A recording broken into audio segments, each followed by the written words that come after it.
About 200 Venezuelans arrived in the Bolivarian Republic as part of the governmental plan return to the homeland, days after they suffered xenophobic attacks in the Chilean city of Iquique. Employed and unemployed people are called upon to mobilize throughout France to demand salary increases, unemployment insurance, and pensions. 97% of fresh water in the Gaza Strip is unsuitable for human consumption. From the headquarters of Telesur English in Havana, this is from the South. I'm Ray Gomez. On early Tuesday, about 200 Venezuelans arrived in the Bolivarian Republic as part of a governmental plan to return to the homeland. They arrived at the Simón Bolívar airport in the outskirts of Caracas on the flight chartered by the national airline Conviasa. The repatriation of this group occurs days after the migrants suffered xenophobic attacks in the Chilean city of Iquique, located in the extreme north of that South American country. Vice Minister Randall Peña accompanied his fellow countrymen on the return flight and supervised the operations. Most of the Venezuelans are returning in their majority from Colombia, Brazil, Chile, and Argentina.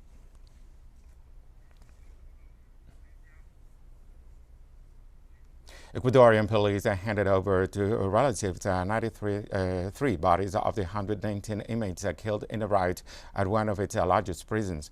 Henry Corral, a police officer, added that 107 bodies have been identified, most of them by fingerprints, almost a week after the deadliest outbreak of prison violence in Ecuador's history. The country's Prisons Bureau Director Bolivar Garzón said authorities have regained 90% control of the Littoral Penitentiary, following a major operation involving 900 officers and army soldiers. Police have linked these recent bouts of violence to gains via management of drug trafficking routes.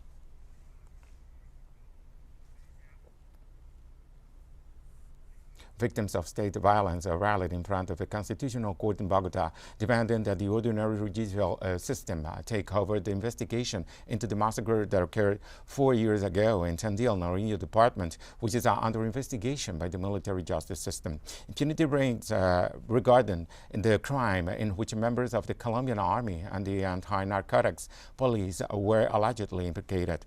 We have more in the following report.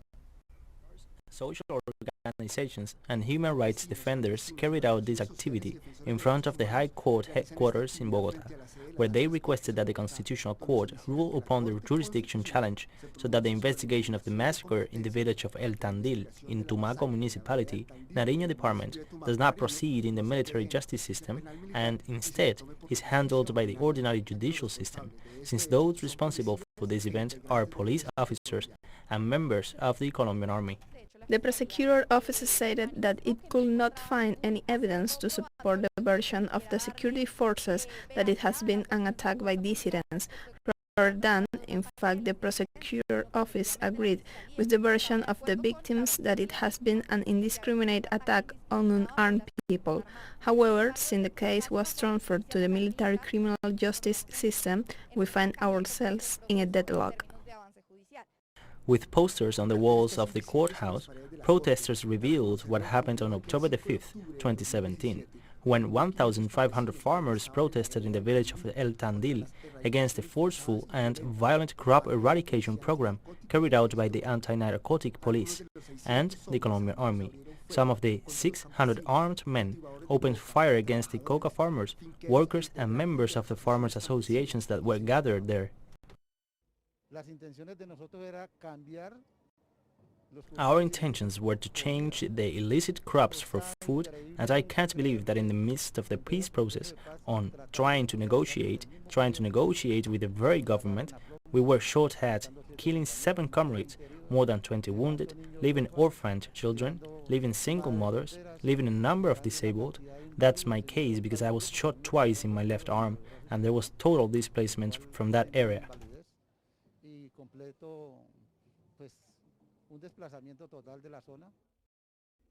This was the first massacre after the peace agreements signed in 2016, which provided for the full substitution of illicit crops with sustainable productive projects. However, the government of Iván Duque did not heed the call of the farmers and their families. and continued with the violent crop eradication program, attacking the weakest link in the production chain. Coca for us, they say it is an illicit crop, but for us it is not illicit, it is licit, because we subsist. There, thanks to coca, there are no schools, there is no health post, there are no roads, there is absolutely no help. So what is happening is that we want the government to comply with the peace agreements. Since 2016 to date, more than 210 massacres have been reported in Colombia, of which 75 have taken place so far this year. The most recent occurred in the municipality of Anori, department of Antioquia, on October the 2nd, where 4 people were killed, including a minor. To date, it is unknown which armed group is behind this violent incident.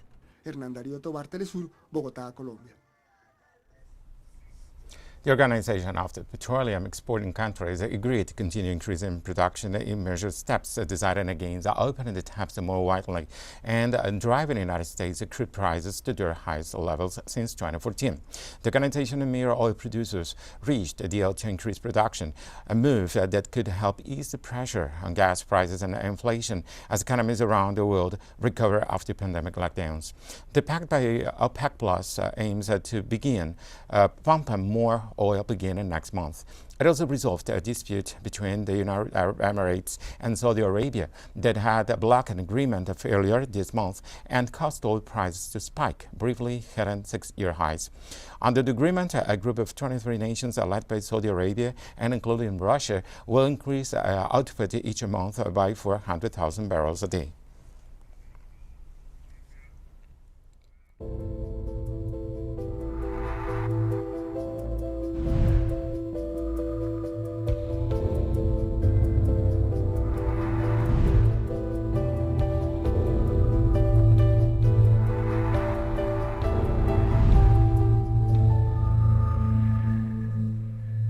Latest data from the National Health Commission showed on Tuesday that China has administered over 2 billion doses of COVID-19 vaccines. On Tuesday, the Asian nation reported 26 imported COVID-19 cases with no locally transmitted infection.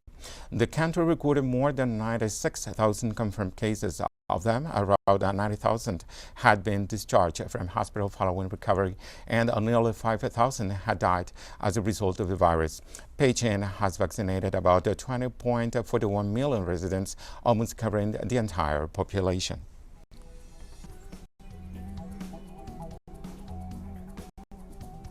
We'll be right back after this very short break.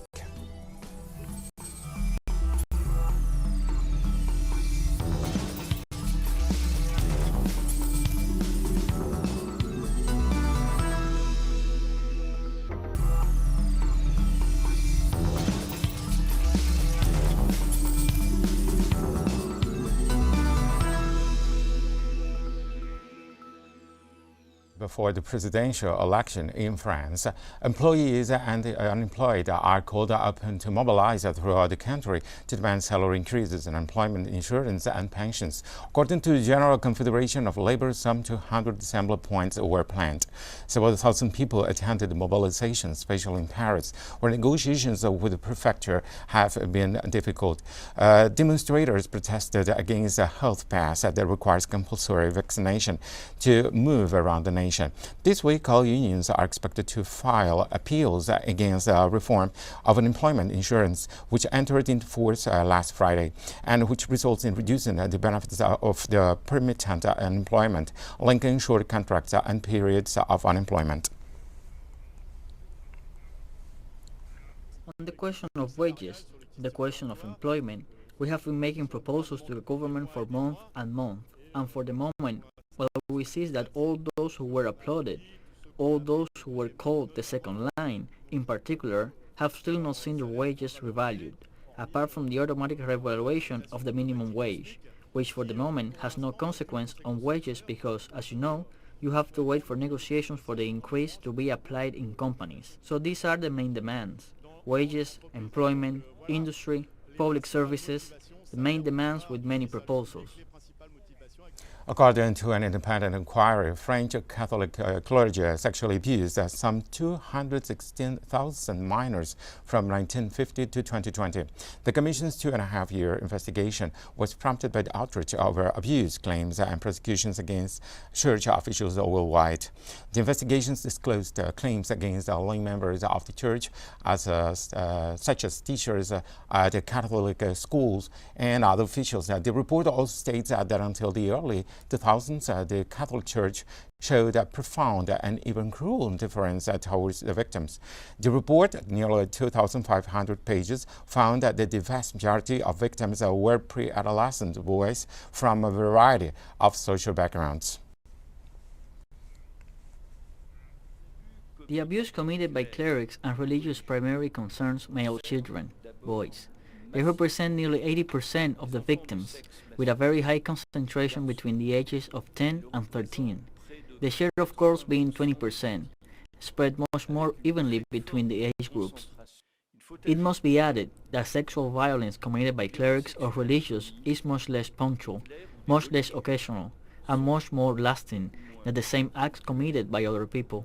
My desire on this day is to ask for your forgiveness to each and everyone, but I know that through you there are thousands of others that I had to evoke, some of whom will never be able to speak.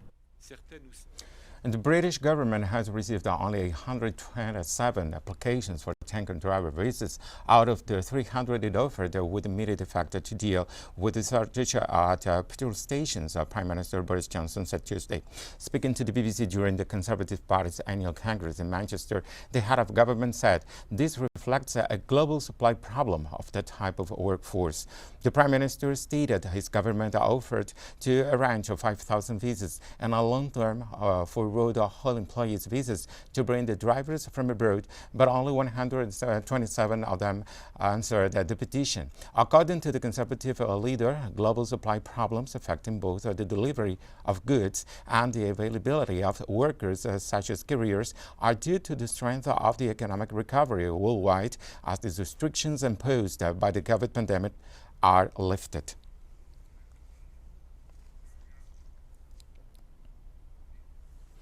And a confidence vote in the Romanian parliament brought down the government of Prime Minister Florin Câțu. The motion could trigger a political crisis when Romanians face a fourth wave of COVID-19 and increase in energy costs for the winter. 281 members of parliament voted in favor of the no confidence resort, with no votes against, as PM Câțu was disregarded by his center-right coalition allies, who criticized the leader's executive choices, while the left wing accused his government of impoverishing Romanians and increasing the country's debts. Constitutional President Klaus Iohannis is aligned to occupy Câțu's vacancy.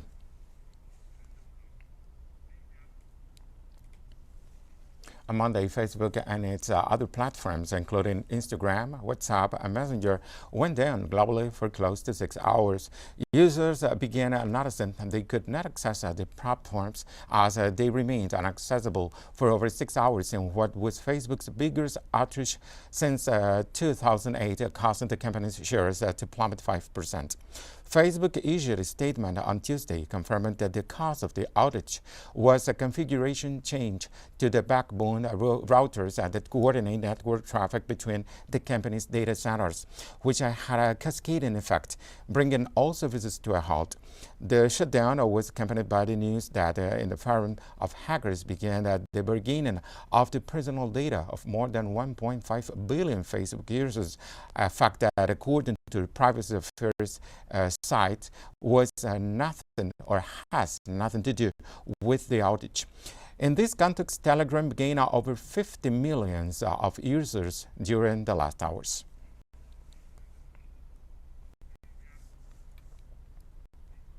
On Tuesday, the Royal Swedish Academy of Science announced the recipients of the Nobel Physics Prize. Shukuro Manabe of the US and Japan, Klaus Hasselmann of Germany, and Giorgio Parisi of Italy were recognized for their research on climate models and the understanding of physical systems. Shukuro Manabe and Klaus Hasselmann led the Foundation for Forward Knowledge of the Earth's Climate and How Humanity Influences It. Giorgio Parisi was rewarded for his revolutionary contributions to the theory of disordered materials and random processes. It is urgent, it's very urgent that we take a very strong decision and we move a very strong pace, because we are in a situation where we can have negative, positive feedback, and that may accelerate the increase of temperature. So it's clear that for the future generation we have to act now in a very fast way, and not with a strong delay. Actress and director blasted off the International Space Station Tuesday, and history bid the United States to film the first movie in orbit. The Russian crew is said to be the Hollywood project that was announced this year by Mission Impossible star Tom Cruise, together with NASA and Elon Musk's SpaceX. In a 12-day mission and led by veteran cosmonaut Anton Shakapalov, the team docked at the International Space Station to film scenes for the challenge. The move's plot was revealed by Russia's space agency Roscosmos to center around a female surgeon who is dispatched to the ISS to save a cosmonaut. We have more stories coming up after this financial break.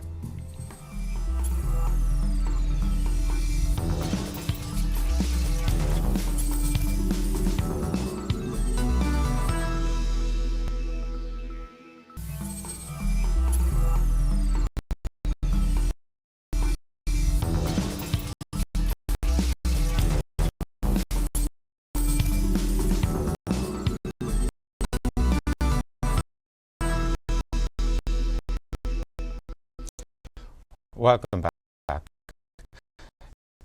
97% of fresh water in the Gaza Strip is unsuitable for human consumption. Facilities for the desalinating and treating water function not only a limited basis, as Israel controls the flow of fuel and supplies into the region. According to the United Nations, the region will be uninhabitable by next year, partly due to the severe shortage of water. The international organization also said that just 10% of Gaza's 2 million people have access to the safe drinking liquid. 8 to 85% of people don't pay their water bills because majority of them live in poverty, and the municipality doesn't have the ability to pay for fuel to keep the water pumps running.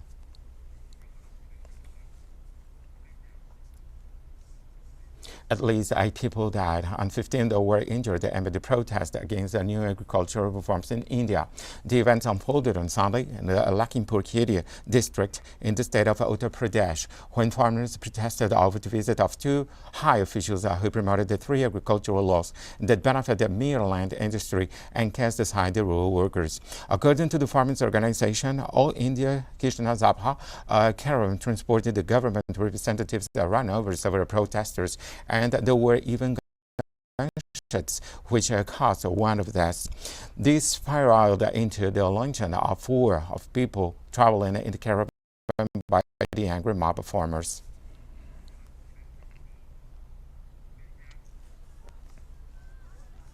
Sudan's General Intelligence Service announced the end of a raid on terrorist cells south of the capital Khartoum. Authorities confirmed the operation resulted in the killing of 4 terrorists and the arrest of the 2 at the first site inside an apartment, while 2 other terrorists were arrested at the second site. Also, an officer and a commissioned officer from the intelligence service were wounded during the operation. The joint forces raided 2 sites belonging to ISIS at Jabra neighborhood south of Khartoum. The security forces changed heavy gunfire for a few hours with the terrorist group, which took shelter on the roof of a building in the area.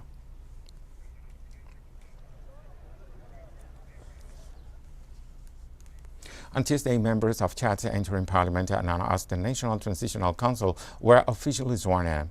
The 93 members were named by Mohamed Idris Déby Itno, the head of Chad's military junta and ruler of the country since the death of his father Idris Déby Itno in April. Members of the former opposition of the late President Déby are among the members, but none from the opposition platform Waki Tama or from the civil society organizations who have denounced the younger Déby's rule.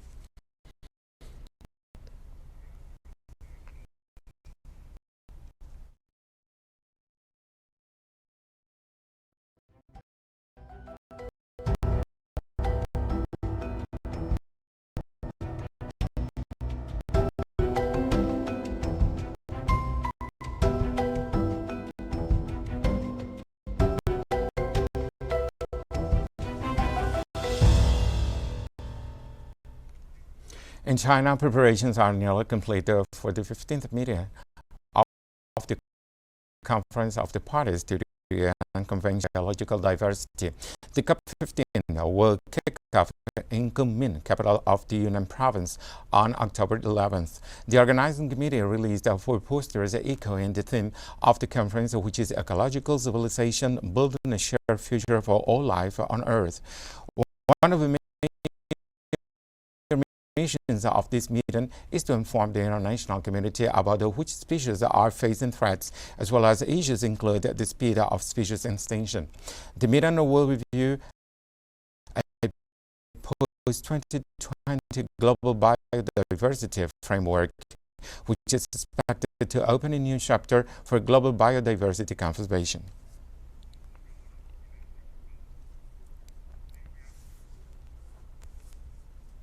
The Cumbre Vieja volcano eruption in Las Palmas,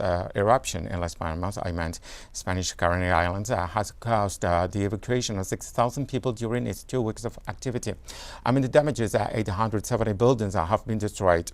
Authorities have reported earthquakes of 3.0 magnitude in the past days in the surroundings and advised the population to stay calm in the evacuation process. This is the first time in 50 years that Cumbre Vieja erupts, having done so back in 1971. When the volcanic complex was known as Teniguia. And a similar account of events, the lava today was said to reach the 50 meters of altitude as it spewed from several of the volcano's mouths.